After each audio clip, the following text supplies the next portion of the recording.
Hello everybody, my name's Tanya and welcome to my channel where I do art creations.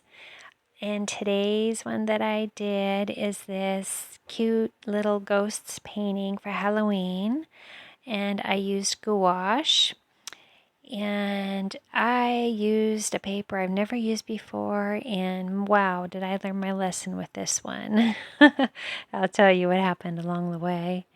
So here's my paints that I used. I used permanent yellow orange, burnt sienna, white, ivory black, scarlet red, and I think that's about it. You can see they're dried up, but I was able to re-wet them pretty well. I do prefer using wet gouache, but I used these and it was fine. So what I'm doing here is I'm sketching my drawing out, but I'll tell you about the paper. So this paper I got is Canson Heritage watercolor paper, and I purchased it as a full sheet. It's been almost a year ago. And I just never used it. I had it cut up into pieces and I just never used it because I was using other paper. And it is a watercolor paper.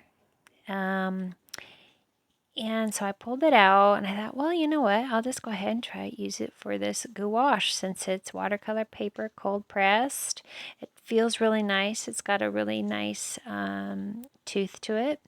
I thought I'd use it for this painting. Well, it it is the worst paper I have ever used. And I had a hard time. I really struggled with it, painting this painting. And reason being, my struggle, what it was it seems to you'll see right here, I start with burnt sienna. And just as a under, I'm doing my first layer, there's an under layer of paint. And as you see, it just soaks up the water in the paint also. So much so that you can't even spread it around. It's just really weird. I've never came across any watercolor paper like this before.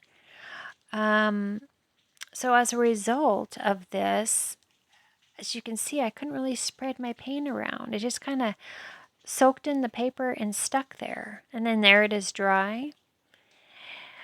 Even doing with gouache, you work in layers.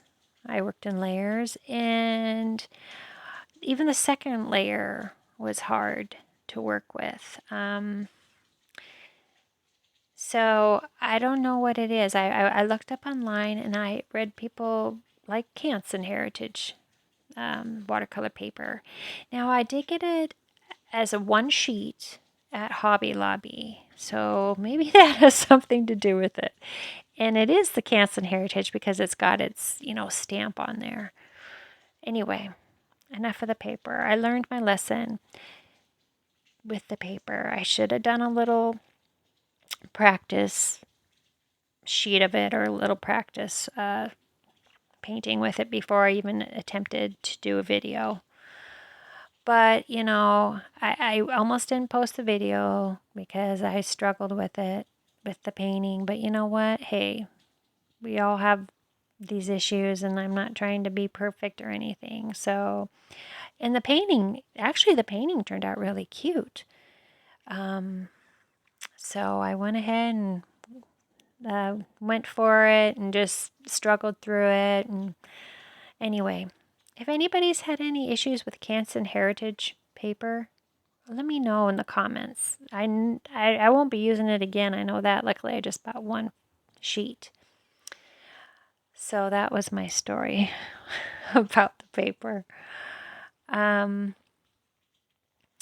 Yeah, so as you can see, I usually do when I do gouache, I like to start with an undercoat, and I used burnt sienna, and then I came with my ivory black and worked on the on the darker areas.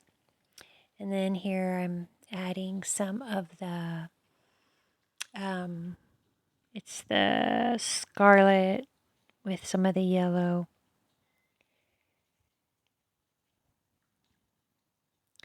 So yeah, I hope everybody's doing well out there, and I won't be talking too much through this. I'll try to find some, maybe some relaxing music to put in the background here, because this is kind of a long video, and I will interject myself in there sometimes, but I won't be too chitter-chattery.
I will put in the description all the colors I used and my paints.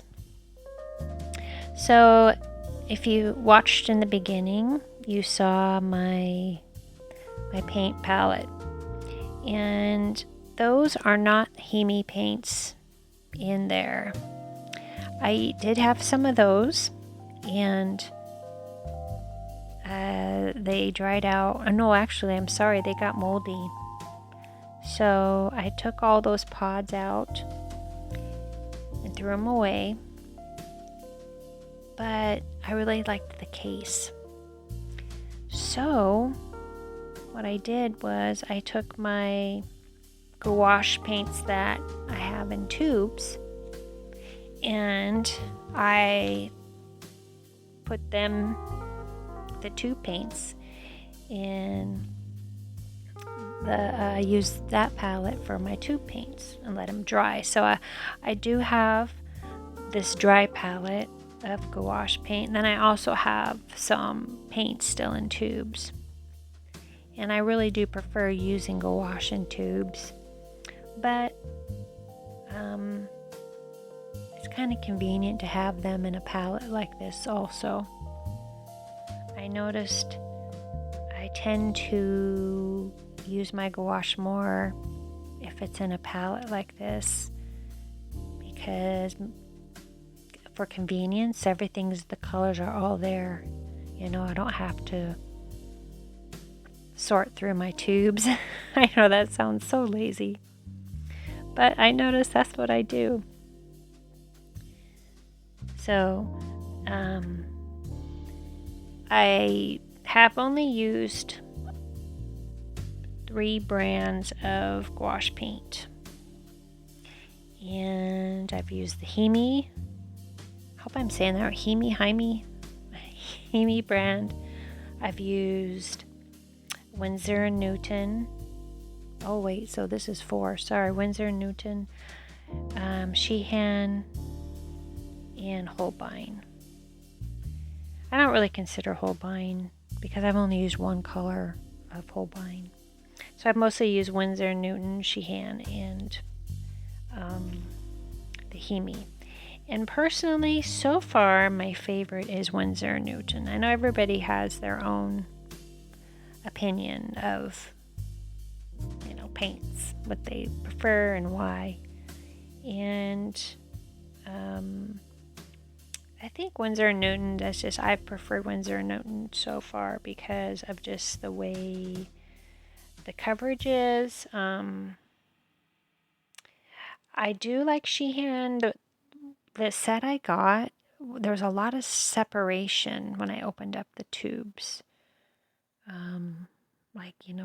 The binder and the pigment, it was separated, and so you squish it out and you get all binder or something, which, then you got to take your little toothpick or something, get in there and mix it all up and blah, blah, blah, blah.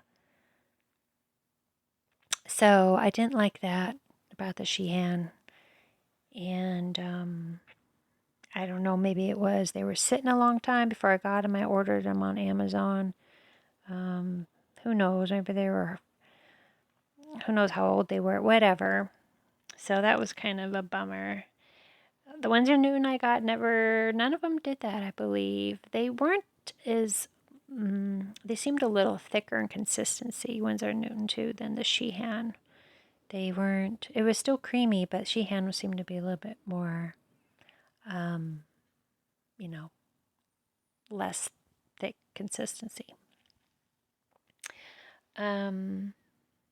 Holbein, I've only tried one color for Holbein, so I'd like to try more of those. The Hemi, for me, I like them, but the Winsor & Newton seemed more, as far as layering, more opaque as far as layering and stuff. It was more of a, just more pigmented and opaque to me. So here, after I did my windows and put the black for panes, and so I took a mixture of the ivory black and added some white. I believe there's also a little bit of the yellow in there to add the texture to the house behind the little ghosts. Add some highlights and texture.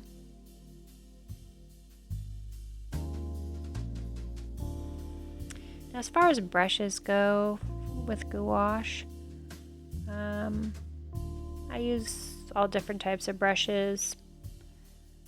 I do like using more flat brushes with gouache, and then with or angled brushes. Now with watercolor, I like round brushes the best, or like dagger brushes. But with gouache, I use all different types of brushes.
So this is a cute Halloween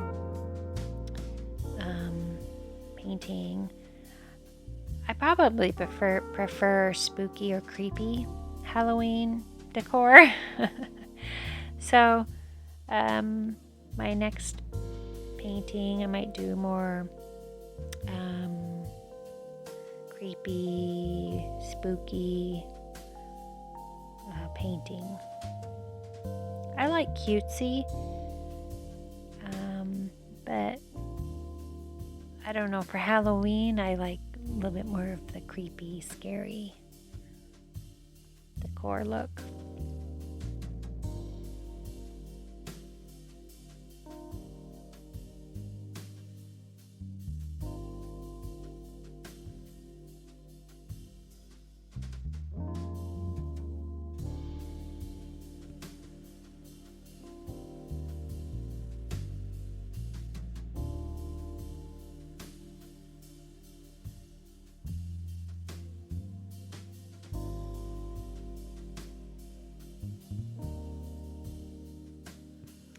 here I'm using some of the Scarlet red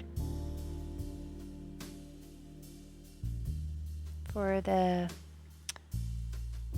plants, grasses, whatever they are on the side there. They look like little, more like plants to me. But, and then here I'm adding, you know, I kept the white of the paper for most of the white part of the ghosts because it's whiter than the white on the white of the paint, but and I did add a little bit of white also, but I tried to keep the ghosts white as the paper, if that makes any sense.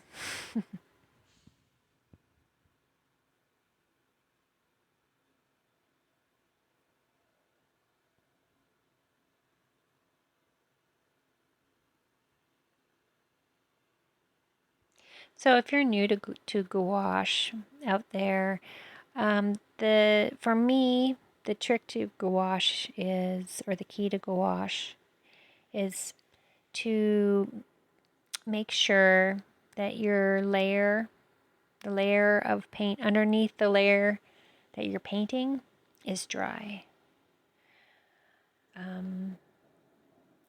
Because if it's not dry, it'll reactivate, you know, the layer underneath will reactivate with the layer that's on top and can create some colors that you don't want, or it'll kind of mix together. So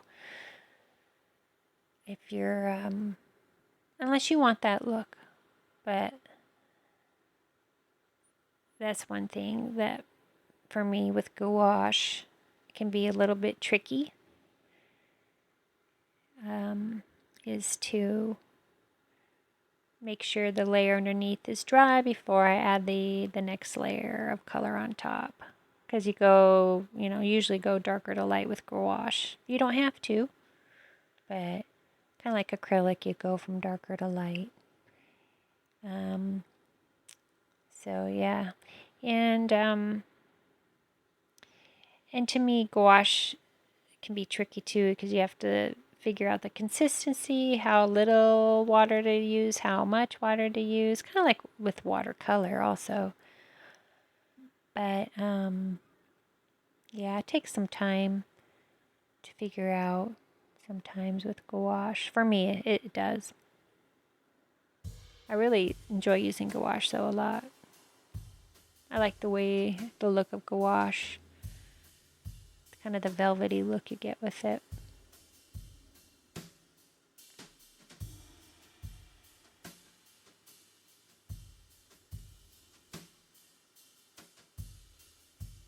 With these ghosts here, I'm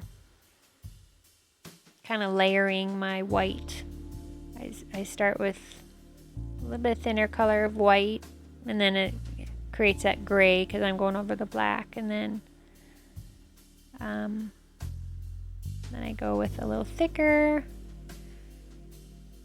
consistency of the white, kind of just work my way, kind of give it, and then it gives it that kind of translucent look on the bottom there, up to the more solid color of white on the top.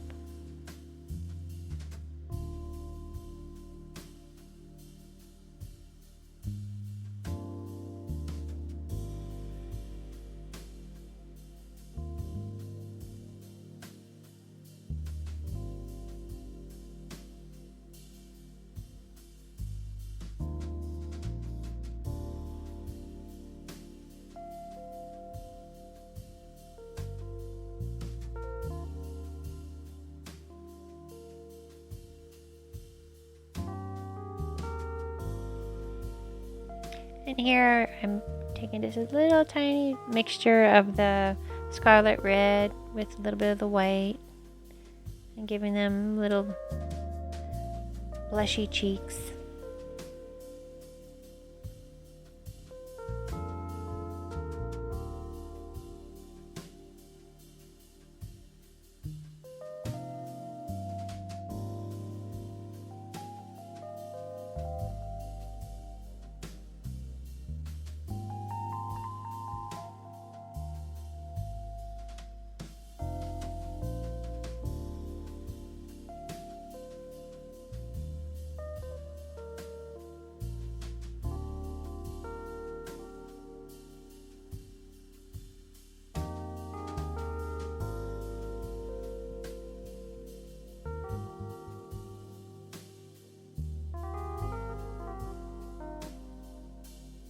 I'm adding just little flicks with my rigger of paint just to kind of make it look like grasses or some kind of foliage on either side of the ghosts.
So after I finished this painting, I thought I wanted to see how this paper reacted with my watercolors, and boy, it was just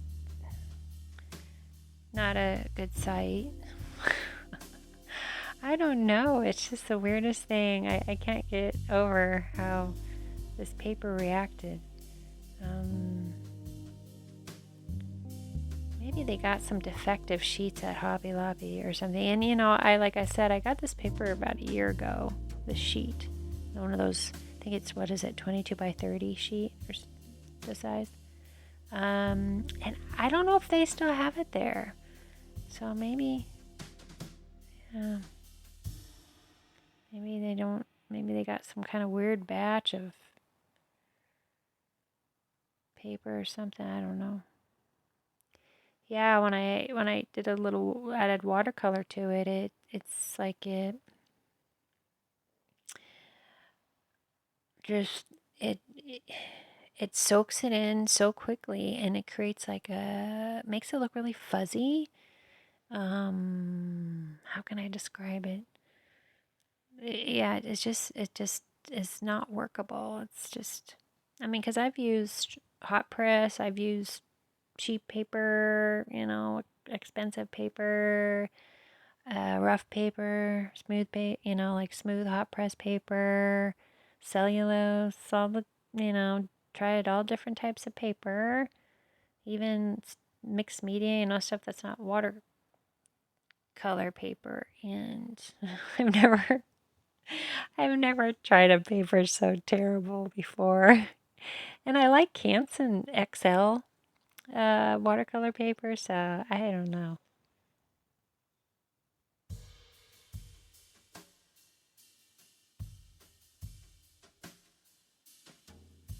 So there you see, when I was yapping, I created like a little step there and put the yellow highlight on there for the pumpkin, because I am going to put little faces on the pumpkins to make them look like they're glowing, like lit inside, the candle inside the pumpkin.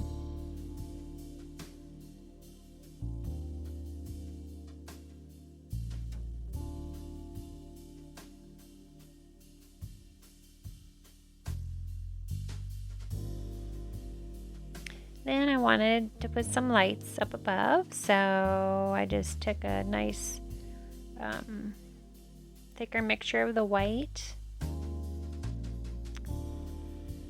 put that on there, and then add a little bit of the yellow, and took my brush, slightly damp, and kind of just spread that around, and then added some of the permanent yellow orange in the center of each one.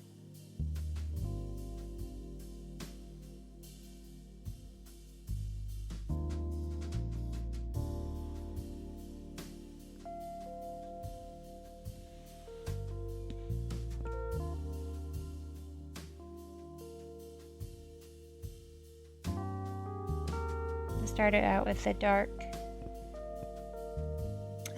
black for the string, and then added a little bit of white for highlight there.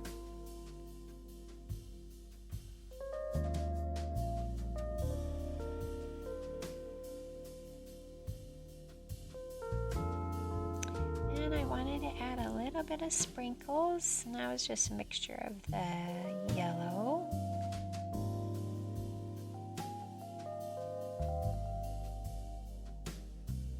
And a little bit more of the white, yellow mixed with some of the white to add to the pumpkins there. And that is it. Despite all my struggles, you probably couldn't tell watching the video I was struggling, but I was sweating and struggling. It turned out cute. I really like it. I think it'd be a really cute card. I'm probably going to put it in a black frame. But I hope you guys enjoyed it, and I'll put everything in the description. And thanks for watching and giving me your time. And please like and subscribe, and we'll see you soon. Bye bye.